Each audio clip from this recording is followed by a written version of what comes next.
Buenas tardes, chicos, bienvenidos a la tercera clase de manejo de cámaras y switcher TriCaster. A continuación voy a proceder, como siempre, a compartir pantalla, compartir el PPT. Ok, empezamos.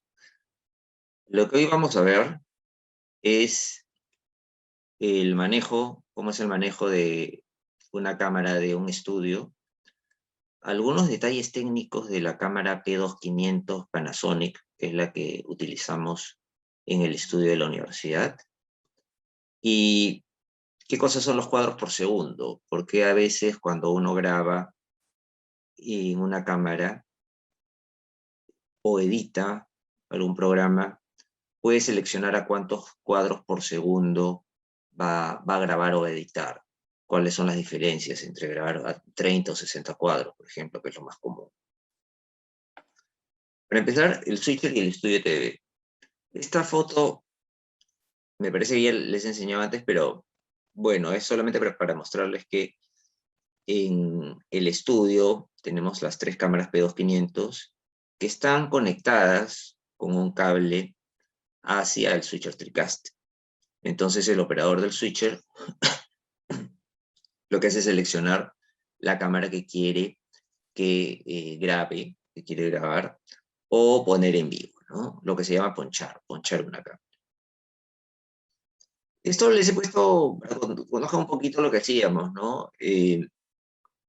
Hace unos años, hasta el 2018, estuvimos haciendo un noticiero con el diario Correo.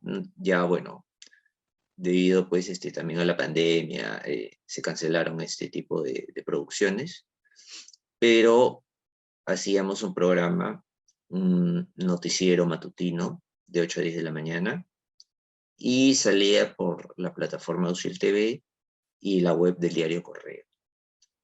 Y lo grabamos, como ustedes ven, a tres cámaras.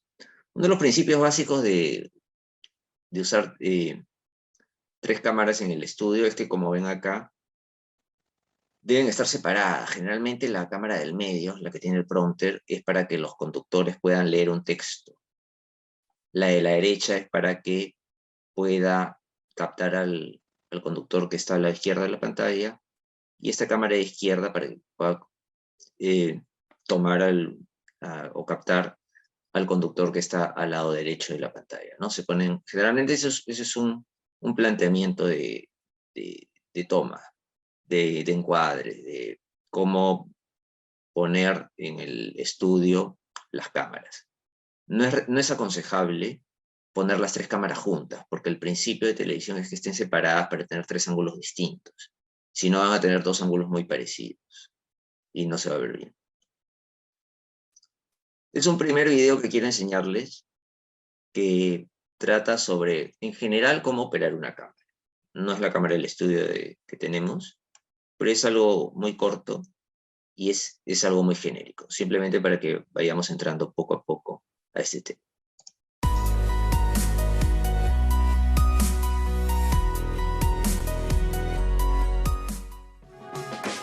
Bienvenidos al plató de realización. En este vídeo os vamos a mostrar el funcionamiento básico de las partes de una cámara de televisión. En primer lugar, a la derecha, nos encontramos con el mando de zoom, que nos ayuda a acercar o alejar la imagen. Mientras que a la izquierda tenemos el mando de foco, donde podemos enfocar y ajustar la nitidez del sujeto.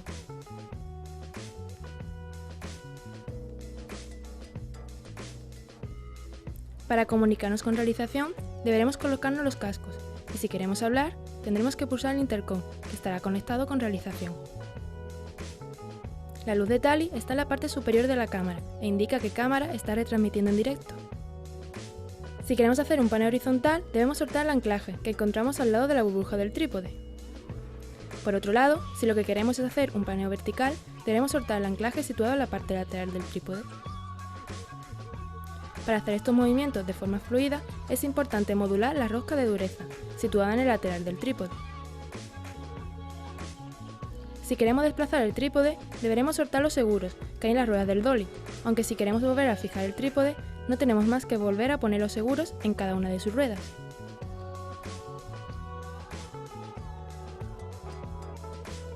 cuando tenemos que estabilizar el trípode, en vez de modificar el largo de sus patas, algo que es engorroso, usaremos el cabezal, situado debajo de la cámara, cuadrándolo hasta que la burbuja quede dentro del círculo. Así podremos ajustar la línea de la cámara, apretando después para dejar el estabilizador fijo y que la cámara no se mueva. Y hasta aquí la explicación de las partes básicas que componen una cámara de televisión.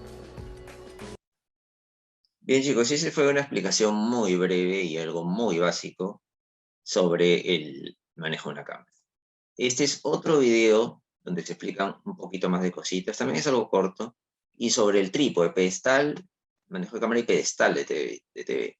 También es el otro nombre con el que se le conoce al trípode. Vamos a ver entonces este otro video. En este estudio tenemos 3 cámaras Sony HXC de 70K, que capturan imágenes en una resolución de 1080 interlazado a 59.97 cuadros por segundo. Cada cámara está colocada sobre un pedestal como este que nos da varios ejes de movimiento.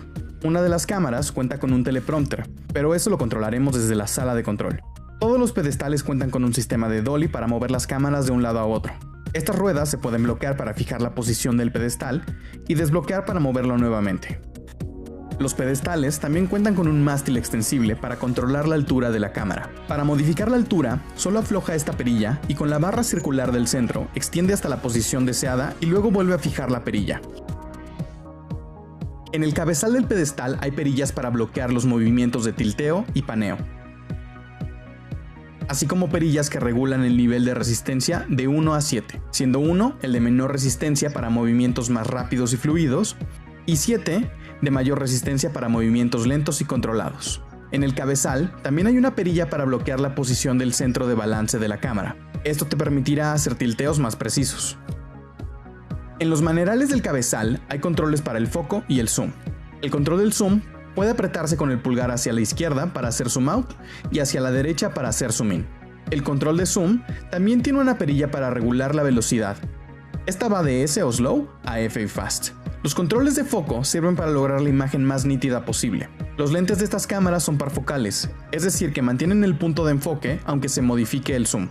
La técnica estándar para enfocar es hacer el mayor zoom posible hacia tu sujeto, enfocar hasta que la imagen esté completamente nítida y luego hacer zoom out y reencuadrar. Las cámaras se encienden con el switch que se encuentra en el costado izquierdo. Si la cámara está bien conectada, el foco de estatus se encenderá en color verde. Estas cámaras cuentan con 2 maneras de ver la imagen. El viewfinder, que se utiliza principalmente al llevar la cámara al hombro, y el monitor principal, que tiene perillas para hacer ajustes de brillo, contraste y nitidez. Esta última es muy útil a la hora de enfocar. Ojo, estos ajustes son solo para el monitoreo de la imagen y no afectan la calidad de la transmisión o grabación. Detrás de cada monitor hay un foco con un número llamado tally. El número nos sirve para diferenciar y referenciar las cámaras. Cuando el foco se enciende, significa que la cámara está al aire. Las cámaras de televisión suelen tener muchos botones adicionales encima, pero no te preocupes, no es necesario presionar ninguno ya que la mayoría están deshabilitados. Todos los ajustes de exposición y balance de blancos se hacen directamente desde la sala de control. Listo chicos, esa fue otra explicación En este estudio tenemos muy rápida sobre una cámara de estudio. Ahora, ¿cuál es la cámara que nosotros operamos? Es la Panasonic P2500, AG-HPX500. ¿Cuál es la característica de esta cámara? Que sus sensores CCD son de 2/3, lo cual le da una muy buena calidad de imagen. Graba en HD 120 y 1080 Full HD. Eso quiere decir que se puede grabar en estos 2 tamaños. Graba en sistemas NTSC y PAL. Más adelante hablaremos qué son los sistemas de televisión, pero les puedo ir adelantando que los países adoptan normas, sistemas de televisión, protocolos, y no es que uno sea mejor que otro, simplemente son distintos. Entonces en el Perú utilizamos el NTSC. Y otra característica que la hace bastante funcional es que tiene 4 slots para grabar en tarjetas P2. ¿Esto qué quiere decir? Que con esta cámara podemos grabar no solamente en el switcher, sino que también podemos meterle tarjetas, memorias, y grabar en esas memorias. Y eso sirve mucho muchas veces es muy recomendable hacerlo como un backup, como una protección. Es decir, no solamente tienen lo que han grabado en el switcher, sino si ocurriera una tragedia y no grabó bien, bueno, tienen las tomas originales que grabó cada cámara. Estas son las tarjetas Panasonic P2 que utilizan la cámara que les he enseñado. Una tarjeta de 64 GB puede grabar hasta 64 minutos con el códec DVC Pro HD o AVC Intra 100. Esto es para mantener la máxima calidad de imagen en Full HD. Si grabamos en HD, se expande al doble. Ahora, este es un video que ya explica un poquito más detenidamente, lo que es el manejo de la cámara P2500. Está en inglés, pero van a ver que por la manera en que va enseñando los detalles técnicos, no es tan difícil de poder aprender de la explicación, ¿no? Vamos a ver entonces este video sobre el manejo ya específico de la cámara P2500. A ver, déjenme ponerles... All right, the camera that we're going to take a look at today is called the Panasonic HPX 500. And maybe you have had the opportunity to use prosumer cameras like a Canon GL2 or an XHA1 or an HVX 200 or something along those lines. And now you have a really important project and you want to get up to speed on how to use one of these full-size cameras because you want to rent one or you have a friend that has one. So I just wanted to get you up to speed really quick on some of the key differences.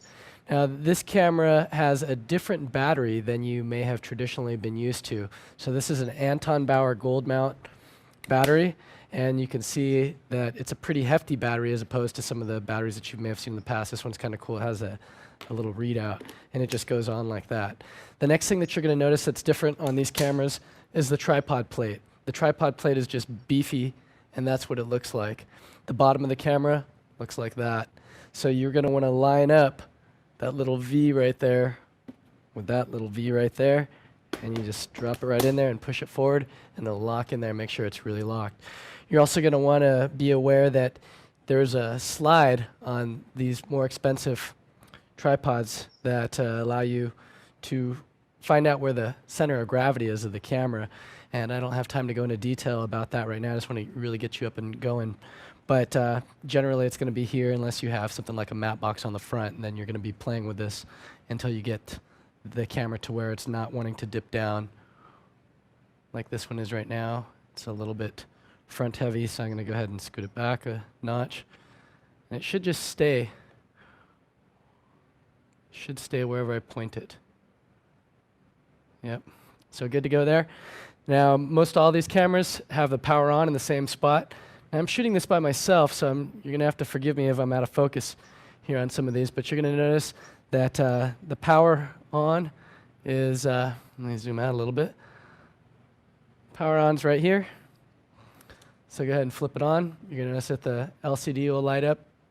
First thing that you're going to want to check is what you have your ND at. If you're shooting outdoors, you're probably going to want this at 1, 2, 3, or 4. ND's just like the other cameras, neutral density. You can see what it does to this hand here, 2, 3, and 4. See our little readout here. So the first thing you're going to want to do is get into the ballpark range. So if we open this all the way up, because we're shooting indoors, most likely you're going to be at 1, depending on how much light you have on your subject. So I'm at ND1 for this shot. Right now, our iris, which is a little bit different than what you may be used to on a consumer camera. So on your consumer camera, you may have had a dial that did this. This is a full-on lens like you would find on a typical 35mm camera. You're letting in maximum light at 1.8. At 16, you're letting in very little light. Let's see what that looks like on the LCD. So again, I'm shooting this with by myself, so I'm trying to do everything at once. But here's f16, and here's all the way open. I like to generally shoot open to get that showered up the field look, so I'm going to actually go all the way to ND3 which I can get away with because we've got a lot of light on our subject here. And let me actually focus a little bit more. There we go. Because we've got a lot of light on our subject, and this camera is really sensitive with its 2/3-inch chips. So I'm going to push in, and to focus on this camera, it's a little bit different. You do not have any focus like you would typically see on a consumer camera. You would have autofocus. This camera has distance markings. You're going to notice that here we're at 2 feet, 2.5, 3, 4.5, 6, all the way up to infinity or 50 feet. 50 feet, and then that little symbol's for infinity. So you are manually focusing these cameras, and you can see what happens here. If we find our talent, there's 50, and we're just trying to get in the, pushing in all the way is my solution to getting great focus. So I'm zooming in all the way, and we have one more thing to help us on this camera in particular. It's called Focus Assist. I'm going to press that button. You're going to notice that we get a little histogram in the corner here, and this will help us when we get right into focus. Bam, it's starting to let us know by giving us a lot thicker histogram. So there you go. I like to also check the eyes for focus, and then go ahead and zoom out and frame up your shot. Now the way that I'm zooming on this camera is different. Also, you have something here underneath. It's kind of hard to see. Let me see if I can get you into the light here. Maybe right there. There's a little servo or manual button. So if we flip this switch, we're now on servo, which is probably more like what you're used to. Servo is here. Typical of most cameras. You can zoom in, zoom out, and you can actually see the gears spinning there.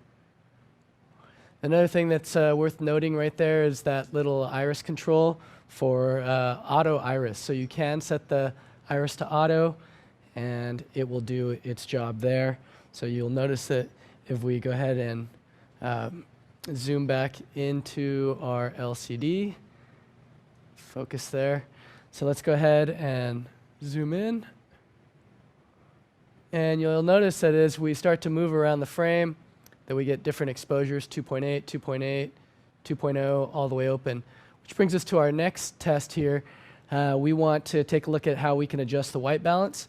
On this camera, there are a couple settings for white balance.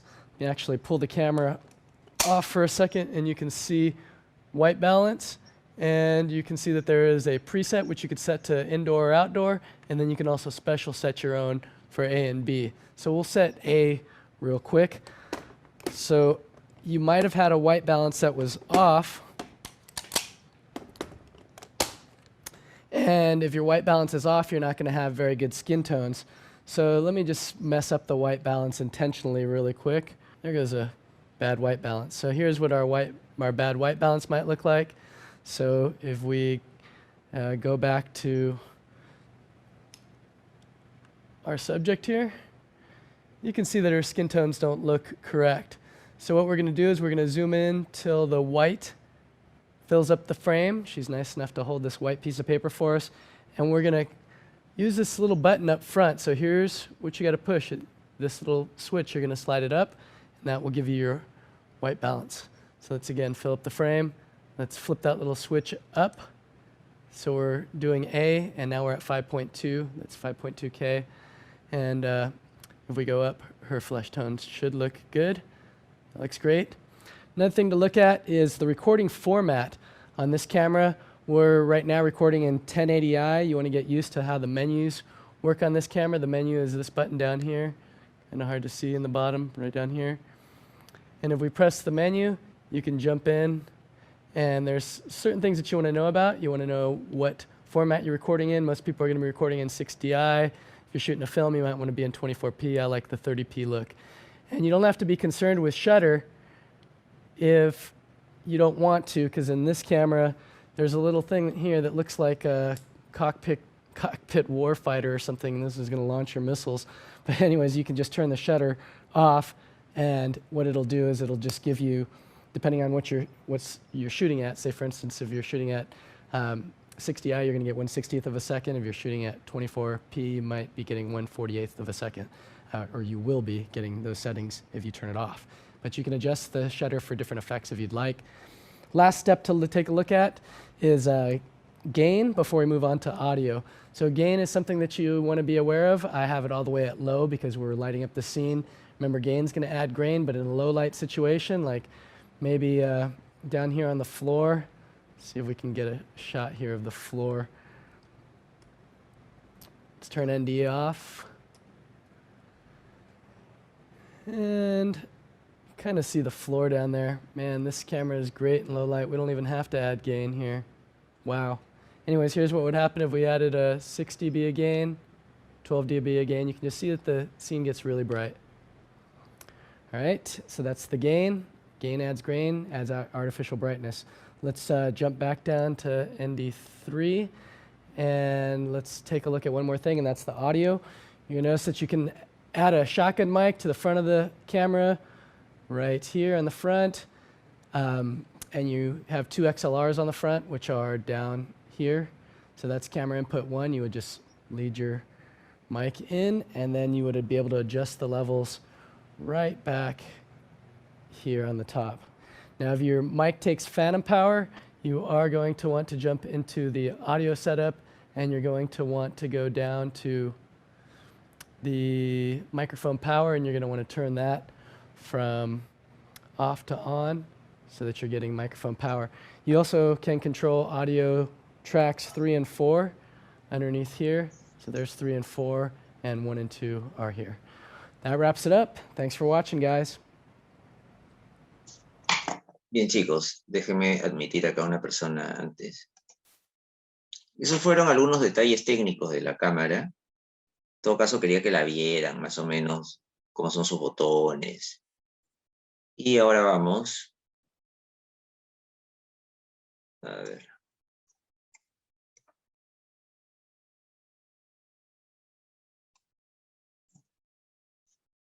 Ya, cuadros por segundo. Déjenme ver un ratito antes. Esto es lo de... Ya, este es un video que ya no es de la cámara, el aparato, sino cuál es el resultado. O sea, qué bondades tiene esta cámara P2500. Más o menos qué tan buena es su calidad. Qué tipo de trabajo se puede hacer con esta cámara. Así que vamos a ver este video que es bien interesante.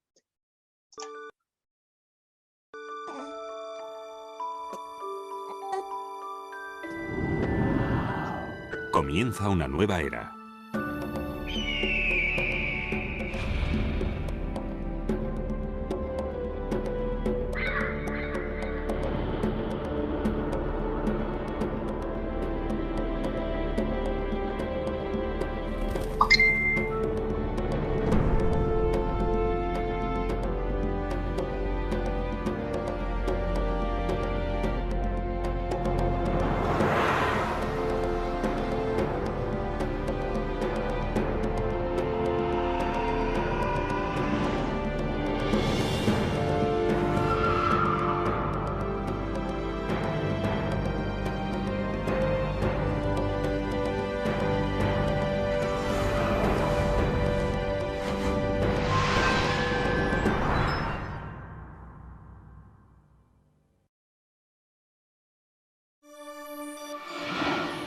Velocidades.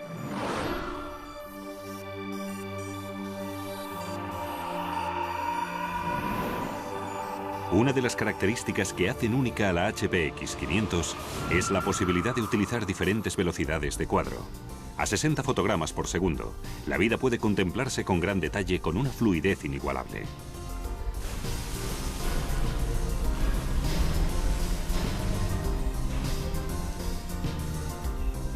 Y si lo que se busca son imágenes dinámicas y efectos de movimiento, a 12 fotogramas por segundo con el obturador abierto, los resultados son espectaculares.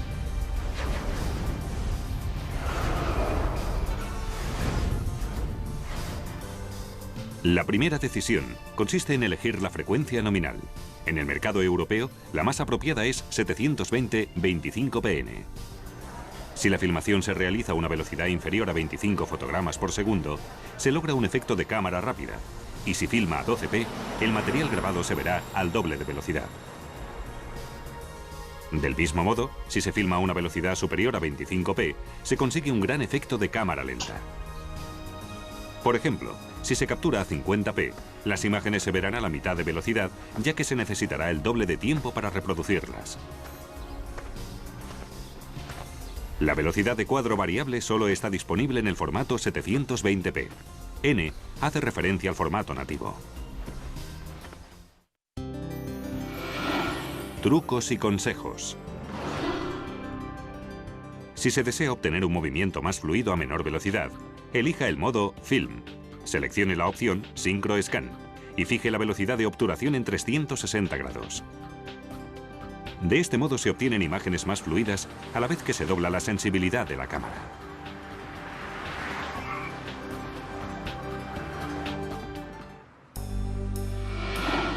Multiformato. En un mundo dividido entre 50 y 60 Hz, la HPX500 salta estas barreras y permite al usuario trabajar tanto en definición estándar como en HD, con todas las frecuencias y todos los formatos de alta definición disponibles. Esta cámara puede trabajar en PAL o en NTSC y en alta definición a 50 o a 60 Hz. La configuración de 50 Hz es idónea para Europa, Australia y algunos países de Sudamérica, e incluye los modos 25p, 50i y 50p. Por su parte, el modo de 60 Hz es ideal para Estados Unidos, Canadá, Japón y Centroamérica. A esta frecuencia, la cámara puede funcionar a 30p, 60i y 60p. Si se busca un efecto cinematográfico o se desea pasar a 35 mm, la HPX500 también funciona a 24p y 24pa. La diferencia entre ambos es su modo de transferirse a 60i, siendo el modo 24pa el más apropiado para el paso a celuloide. Al igual que la HVX200 y gracias a la tecnología P2, la HPX500 ofrece la función de grabación en formato nativo, diseñado por Panasonic para maximizar la capacidad de almacenamiento en las tarjetas P2. Cuando se filma en formato nativo, solo se graban en la tarjeta los fotogramas correspondientes a la velocidad de cuadro seleccionada, con el fin de no perder espacio. Por ejemplo, si se filma a 12p, la cámara solo graba esos 12 fotogramas por segundo, lo que constituye el mayor tiempo de grabación en alta definición. Por la misma razón, si se captura a 25p, solo se registran 25 fotogramas por segundo. Este sistema permite doblar el tiempo de grabación de las tarjetas P2. Cuando se utilizan las tarjetas P2, Panasonic recomienda filmar en formato nativo, porque optimiza el tiempo de grabación, permite revisar los efectos de velocidad en la propia cámara y facilita la edición del material. Trucos y consejos. Este modo fue diseñado por Panasonic para maximizar la capacidad de almacenamiento de las tarjetas P2. En el caso de los proyectos de distribución internacional, tanto a 50 como a 60 Hz, los mejores resultados cinematográficos se obtienen a 24p.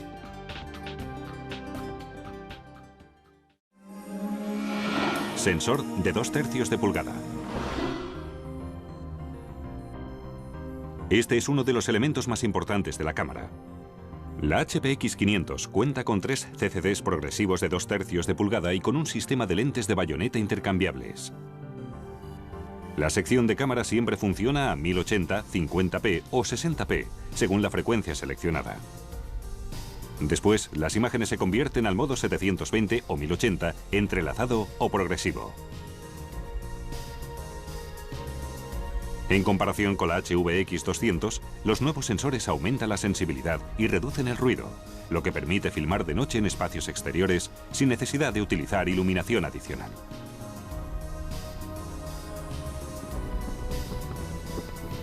En alta definición, la cámara siempre filma 16:9. Pero si se trabaja en definición estándar, existen 3 opciones. La primera opción es Squeeze, que produce imágenes 16:9 reales, apto para pantallas panorámicas y para producciones en DVD con formato panorámico. La segunda opción es Letterbox, que graba imágenes en 4/3 con franjas negras en la parte superior e inferior. Este modo es ideal para la visualización de 16/9 en pantallas convencionales de 4/3. La tercera opción es Side Crop, que produce una imagen cuadrada estándar PAL o NTSC recortada de la imagen original de 16/9. Trucos y consejos. Si se usa el modo progresivo, pueden surgir problemas a causa de los efectos de parpadeo y estroboscópico, pero estos pueden minimizarse con una serie de ajustes. La velocidad de obturación puede reducirse a 1.25 para reducir el parpadeo, aunque el movimiento se verá un poco más borroso. Otra opción consiste en filmar a una velocidad de cuadro superior. Por ejemplo, una panorámica 40 cuadros por segundo crea una imagen más suave. Cuanto más rápida sea la velocidad del cuadro, menor será el efecto estroboscópico. Para evitar el parpadeo pueden aplicarse algunos principios de la teoría cinematográfica, como el de hacer panorámicas más lentamente. Evite las panorámicas rápidas, ya que provocan un parpadeo excesivo. Otra recomendación es seguir un objeto en movimiento en primer plano, como un coche o un personaje. Siempre y cuando el objeto se mantenga estático en relación con la pantalla, la panorámica podrá ser tan rápida como se desee. El fondo de la imagen presentará un gran nivel de parpadeo, pero pasará desapercibido, ya que la atención del espectador estará centrada en el primer plano. El sistema de lentes intercambiables y los CCDs de 2/3 permiten utilizar una gran variedad de objetivos disponibles en el mercado. Una característica nueva de la HPX 500 es la función de compensación de aberraciones cromáticas, que corrige automáticamente la aberración cromática de la lente. Para el desarrollo de este sistema, Panasonic ha colaborado con los principales fabricantes de lentes de alta definición. La cámara interactúa con la lente para compensar el error de registro causado por la aberración cromática.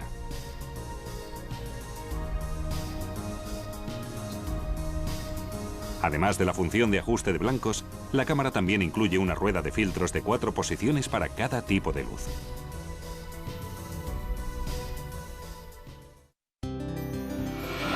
Trucos y consejos. La nueva herramienta Focus Assist facilita el enfoque mediante un histograma correspondiente al centro de la imagen. Para sacar partido a esta función, debe girarse el anillo de enfoque hasta que aumente el número de píxeles a la derecha del histograma. Asimismo, la reducción de la profundidad de campo facilita el enfoque y produce unas atractivas imágenes cinematográficas.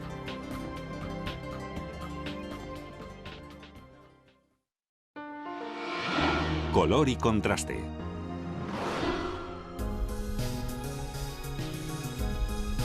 En un entorno creativo, la reproducción del color y el contraste son funciones esenciales que convierten a la HPX 500 en una poderosa herramienta creativa en cualquier situación.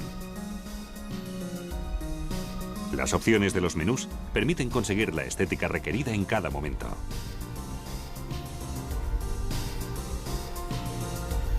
los 120 km/h. Esta es toda la información que tenemos esta noche.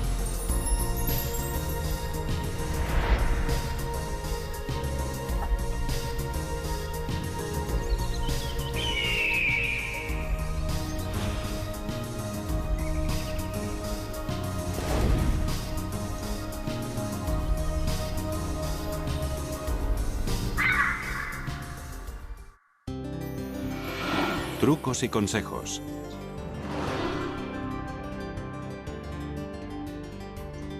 Permítanos sugerirle una estética cinematográfica. Configure la cámara en 720-25pn y seleccione la curva de gama Cineraic V para obtener un contraste suave en las altas luces. A continuación, ajuste la función Matrix a Film Mode, modo cinematográfico, para unos colores precisos, y fije el pedestal de negro en -4 para garantizar unos niveles de negro muy intensos. Dado que la cámara incluye 6 archivos de escenas, puede guardarse esta configuración en una de ellas y recuperarla más tarde. Estas configuraciones pueden compartirse con otros usuarios a través de tarjetas SD.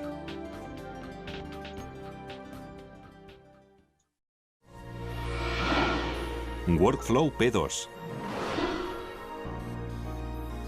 La tarjeta Panasonic P2 es un sistema de grabación en memoria de estado sólido basado en los sistemas IT, que proporciona una amplia variedad de opciones en grabación y postproducción. Las tarjetas P2 de última generación tienen una capacidad de almacenamiento de 16 GB. El tiempo de grabación que ofrece una tarjeta depende del formato y de la velocidad de cuadro. Por ejemplo, en formato nativo progresivo de 720-25p, una tarjeta de 16 GB puede grabar unos 32 minutos de vídeo.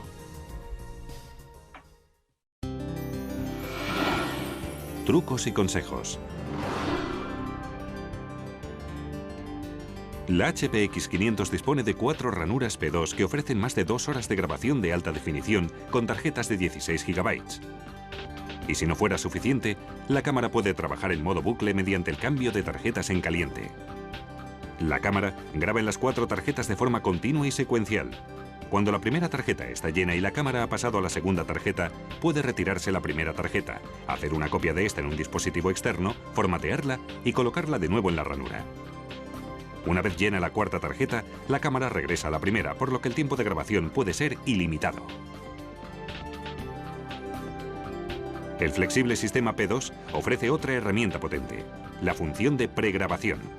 Cuando se activa esta función, la cámara no deja nunca de registrar imágenes en una memoria interna, de forma que la grabación comienza unos segundos antes de pulsar el botón de grabación. Así se evita la pérdida de escenas importantes. Bien, chicos, ahora se habló en este video de los cuadros por segundo. Les voy a explicar un poquito qué cosa es esto. Las imágenes de un video está compuesta por una sucesión de cuadros.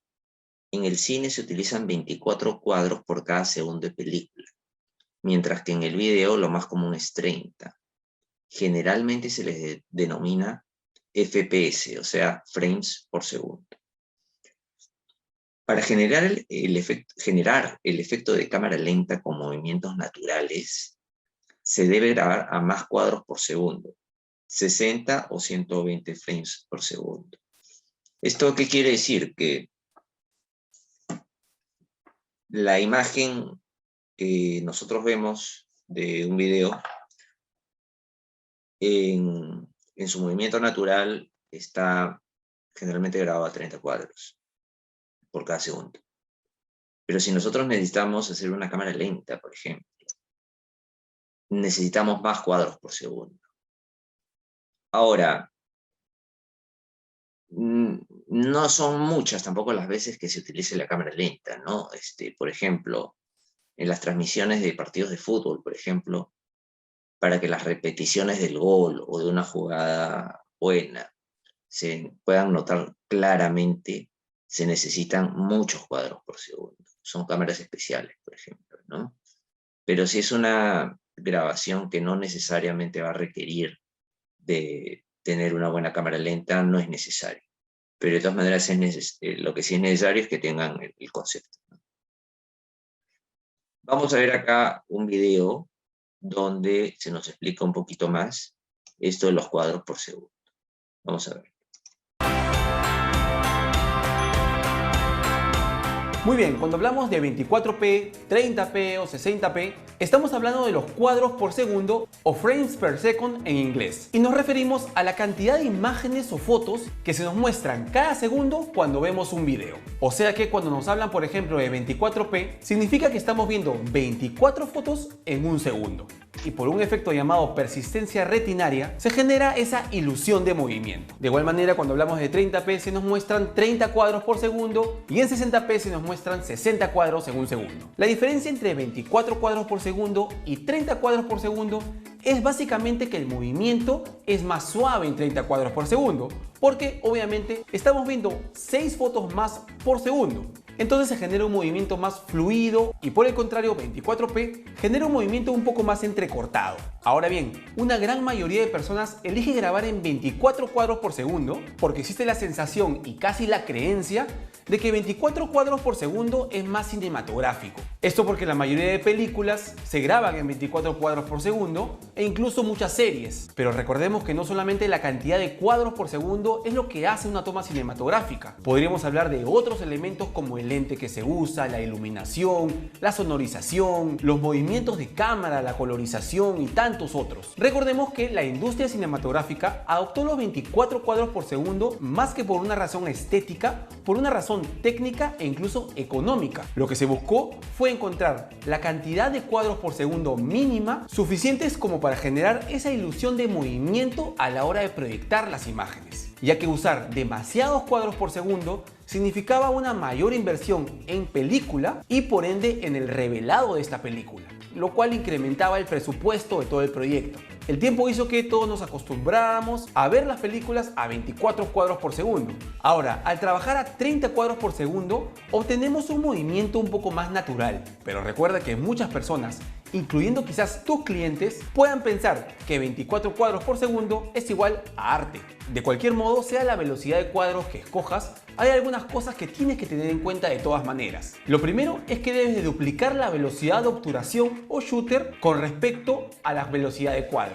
Si grabas a 24 cuadros por segundo, tu shooter mínimo debería de ser de 1/48 segundos. Y si grabas en 30p, tu shooter mínimo debería de ser 1/60 segundos. Es una norma que en la mayoría de casos deberías de respetar, aunque hay casos especiales en donde podrías bajar esta velocidad, por ejemplo, para conseguir un efecto fantasmal o de sueño, o superar esta velocidad para tratar de capturar el movimiento de tomas rápidas. Es una regla que tienes que tener en cuenta, pero quizás no sea necesario que siempre la cumplas. Otra cosa que tienes que tomar en cuenta es lo que ocurre después de la grabación, es decir, la edición. Es obvio que si has grabado en 24 cuadros por segundo, tu edición debe estar hecha también en 24 cuadros por segundo. La velocidad de cuadros de tu timeline debe ser igual a la velocidad de cuadros de tus clips.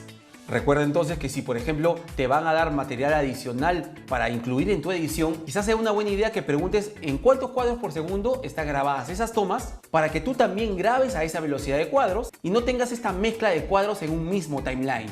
Ok, hablemos ahora de 60p. Cuando vemos videos en 60p, sí hay una sensación un poco más electrónica.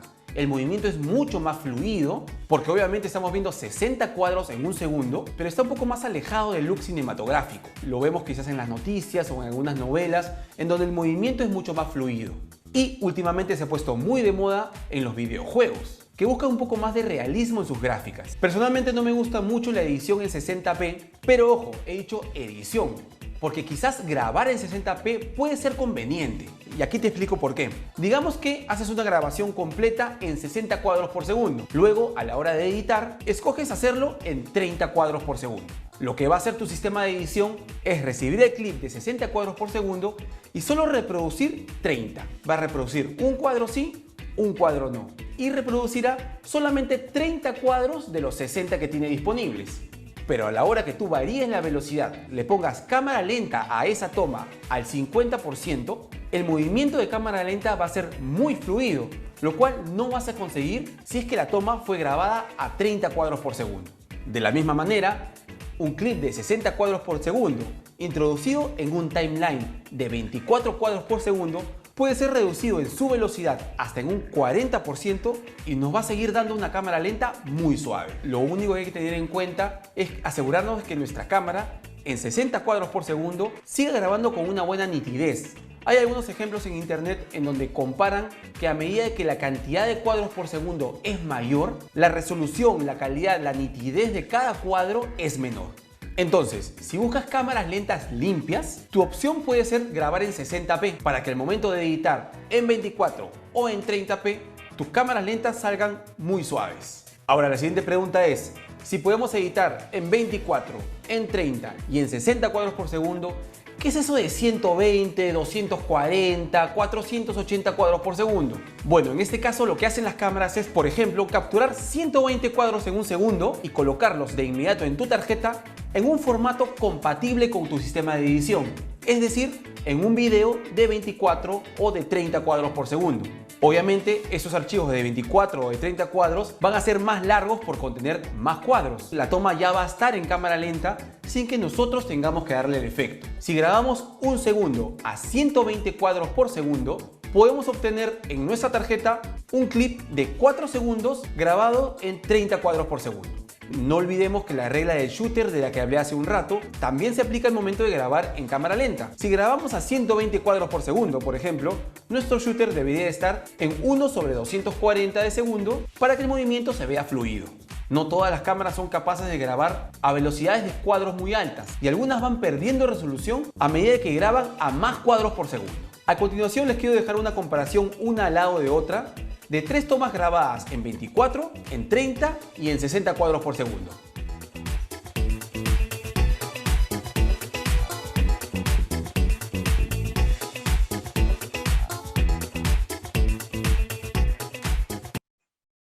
Bien chicos, y ya para terminar con esto de los cuadros por segundo y con esta clase, vamos a ver un último video donde nos van a hablar también sobre esto de los cuadros por segundo para que les quede bien claro.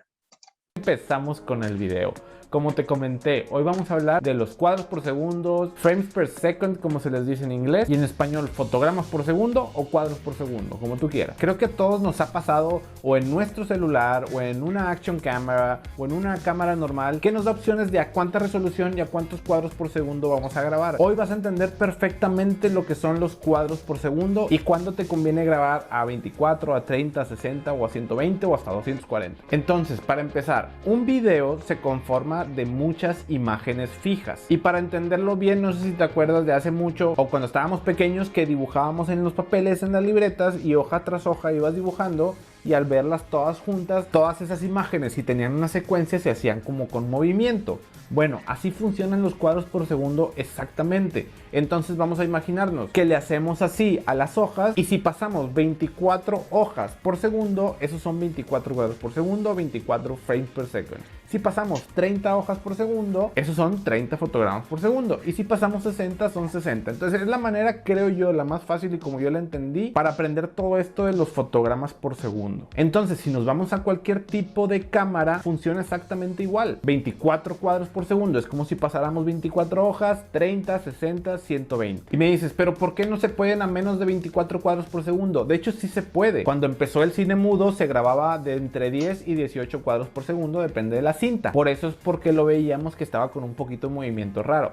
Entonces te voy a explicar. Yo voy a hacer este movimiento y aquí lo estás viendo a 1 cuadro por segundo. Si nuestro video estuviera a 1 cuadro por segundo. Ahora a 4 cuadros por segundo. ¿Ok?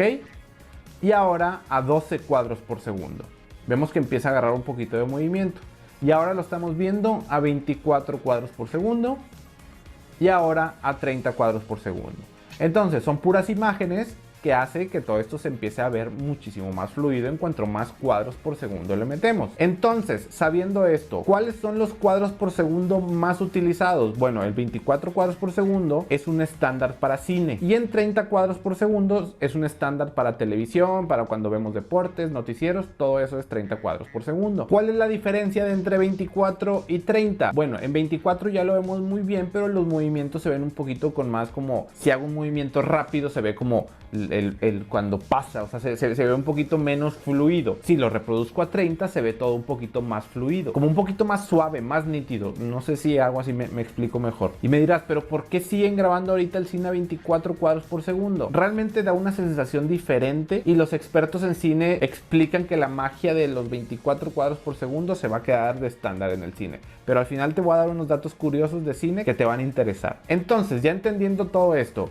del cine mudo cuando eran en bajos cuadros por segundo, después de 24 de cine, la televisión en 30, me dices, pero ¿para qué existen 60 y 120 cuadros por segundo o hasta 240 cuadros por segundo? Aquí es donde voy a empezar, en donde te voy a explicar cómo vamos a grabar, cómo vamos a editar y cómo lo vamos a reproducir. Son 3 partes muy diferentes que tenemos que tener claras. Si me dices, pero si yo voy a editar a 30, ¿para qué voy a grabar a 60 si nada más voy a utilizar la mitad de esos cuadros que estoy grabando? Bueno, eso es para hacer cámaras lentas. Entonces, si yo mi tiempo lo alargo un 50%, por ejemplo, en una secuencia de 30 cuadros por segundo, lo alargo, yo necesito que desde que lo grabé ponerle a mi cámara, oye, que se grabe en 60 cuadros por segundo para que se vea totalmente fluido cuando lo haga en cámara lenta, en slow motion. Entonces, vamos a la computadora para explicarte bien y ponerte varios ejemplos.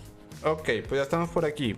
Vamos a hacer una prueba. Por ejemplo, aquí tenemos 3 clips. Este clip que está grabado a 120 cuadros por segundo, este clip está grabado a 60 cuadros por segundo y este clip está grabado a 30 cuadros por segundo. Nuestra secuencia, o sea, en nuestro plano donde estamos trabajando, está a 30 cuadros por segundo. Entonces, si yo paso cualquier clip hacia acá, todo lo vamos a ver normal. Aunque esté por ejemplo, este está a 120 cuadros por segundo, pero si lo vemos, se ve normal. ¿Cuál es la ventaja? Por ejemplo, bueno, vamos a empezar mejor por este. ¿Cuál es la desventaja de que ya esté este nuestro intro? Entonces, vamos a ponerlo. Déjalo bajar un poquito nada más de volumen. Ahí está.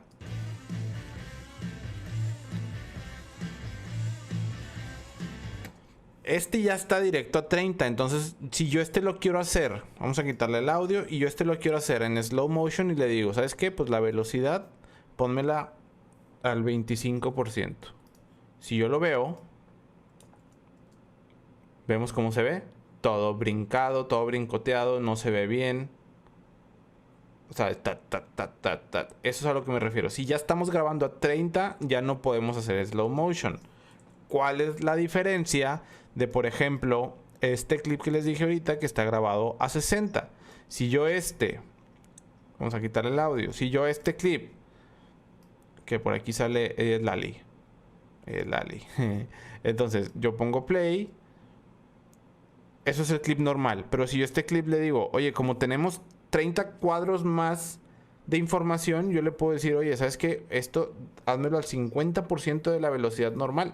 Entonces, si yo lo veo, se ve fluido a 30, o sea, a 60 cuadros por segundo. Es para el slow motion. Pero si le digo, oye, ponme todavía más lento. Esto debería haber estado grabado a 120 cuadros por segundo para que se viera fluido, porque recordemos que nuestra secuencia es de 30. Pero entonces, si yo como quiera lo pongo y lo veo, Premiere tiene que generar fotogramas para ponerlos ahí. Entonces, si le pongo play, se empieza a ver, se empieza a ver así, ¿no? Esto lo máximo que lo puedo poner es al 50%, porque todavía tenemos un fotograma, o sea, nuestra secuencia está a 30 y lo grabamos a 60. O sea, podemos bajarlo al 50%. Entonces lo vemos y esto se ve fluido. Pero, por ejemplo, volvemos esto a lo normal y no lo traemos para acá. Este clip lo tenemos grabado a 120. Entonces vemos el clip. Boliche normal. Cuando llega la bola, los pinos. Este clip tenemos muchísima más información que lo de ahorita. Entonces lo podemos bajar al 25%, porque tenemos cuadros para rellenar todo esto. Y entonces le ponemos play y va a ser a cámara muy lenta y se va a ver fluido. ¿Ven? Se ve fluido, no se ve ningún brinco. ¿Ok? Entonces, ¿qué es lo bueno de esto? Pues que puede empezar aquí, empieza a velocidad normal, pum, va a pegar ahí, hacemos un corte, ponemos en velocidad slow motion a 25, pega en los pinos y aquí hacemos otro corte y regresamos a la velocidad normal. Entonces vamos a ver cómo se ve. Pum, y luego ya. Esa es la ventaja de poder grabar a más cuadros. Ya entendemos cómo funcionan los cuadros por segundo, a qué queremos sacar. Yo, por ejemplo, todos los videos de YouTube que ves míos están a 30 cuadros por segundo. Prácticamente todos los videos que les doy a mis clientes están a 30 cuadros por segundo, salvo alguno que específicamente me lo pide en 24. Pero a mí me gusta mucho el 30. Si no me lo especifican, yo siempre lo saco en 30. Me gusta mucho más la fluidez y que todo se vea como más continuo. Y antes de darte los datos curiosos de todo esto, ya sabes qué settings poner en tu cámara, en tu celular, en tu GoPro, en tu Action Camera, cualquier otra, en lo que quieras. Si son cosas que tú quieres poner cuando estés editando en cámara lenta, súbele a los cuadros por segundo a 60, a 120, para que tengas esa información cuando lo quieras poner en cámara lenta. Si realmente estás haciendo, por ejemplo, ahorita lo que yo me estoy grabando, pues yo sé que esto no lo voy a poner en cámara lenta, entonces esto lo grabo a 30 cuadros por segundo. Pero como quiera, cualquier duda que tengas, por favor déjame en los comentarios, me voy a asegurar de contestar todos. Pero ahora sí vamos con los datos curiosos. ¿Tú sabías que hay cámaras que graban a 1000 cuadros por segundo, 2000, 5000, 10000 y hasta 20000 cuadros por segundo? Creo que todos hemos visto o en la televisión o en algún documental o en YouTube, en lo que sea, imágenes en super slow motion. Bueno, estos los graban con estas cámaras que son especiales. Las más famosas se llaman Phantom, pero son cámaras de arriba de $50,000. Aparte de que necesitas una iluminación muy potente, y por eso casi todo lo que vemos de super slow motion son cosas en exterior, de día. ¿Por qué? Porque la velocidad de obturación siempre tiene que ir al doble de tu tus cuadros por segundo. No voy a entrar mucho en este tema porque no los quiero confundir, pero entre más cuadros por segundo grabes, mayor es tu velocidad de obturación y menos luz entra. Después tocaremos muy bien este tema, pero ahí quedó el primer dato curioso. El segundo, una película que probablemente te suene, que es la del Señor de los Anillos, se grabó, se editó y se reprodujo a 60 cuadros por segundo. Todo mundo que fue al cine a verla la vio en 60 cuadros por segundo. Por eso se veía todo como que más fluido y la verdad a mí me gusta más. Pero yo creo que ya es cuestión de gustos y los que son así amantes del cine puro, esto no les gusta. Y por último, dato curioso, regresando a lo de las cámaras que graban a super slow motion. Hay un creador, ingeniero en Canadá, que desarrolló su propia cámara para grabar en super slow motion, pero con su propio presupuesto. Es una persona muy inteligente que le gusta mucho todo esto, pero no podía comprarse una cámara Phantom. Me dijo, pero ¿por qué todas son tan extremadamente caras? Entonces él desarrolló su propia marca, su propia cámara y están en alrededor de $3,000-4,000. Desde hace mucho tengo mucha curiosidad por usar una cámara de estas, pero se han hecho muy pocas, como que no ha habido marcas que realmente aporten buena cantidad de dinero a este ingeniero para producir como todo esto en masa, y me da un poquito de miedo invertir $3,000-4,000 en comprar algo que no sé cómo vaya a salir y realmente es una persona en su casa haciéndolo. Entonces esperemos que esta tecnología pueda bajar un poco de precio, pero realmente yo soy amante de este tipo de imágenes.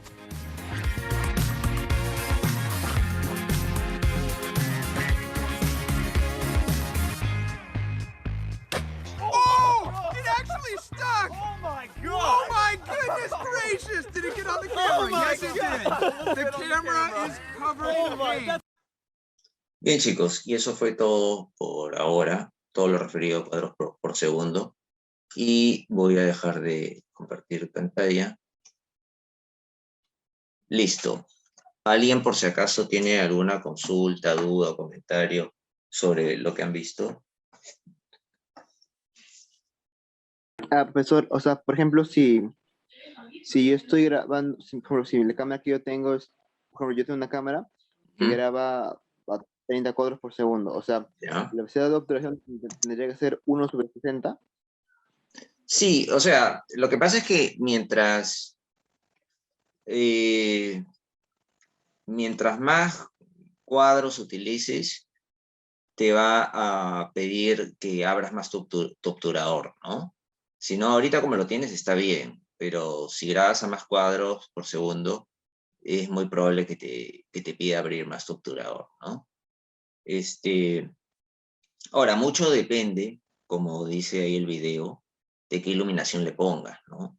De repente si estás en un exterior, no es necesario, porque un exterior día con sol te va a funcionar bien, pues, grabar a varios cuadros, ¿no? No se va a poner oscuro. La tendencia es que si grabas a muchos cuadros, tiene una tendencia a ponerse oscuro. Pero si está como te digo, si está muy bien iluminado, no vas a tener ese problema. En todo caso, es muy poco lo que vas a tener que abrir el obturador. Bien, No sé. muchas gracias. Listo. Bien, chicos, entonces eso sería todo por ahora. Muchas gracias por su participación y nos vemos el próximo miércoles a la misma hora. Muchas gracias.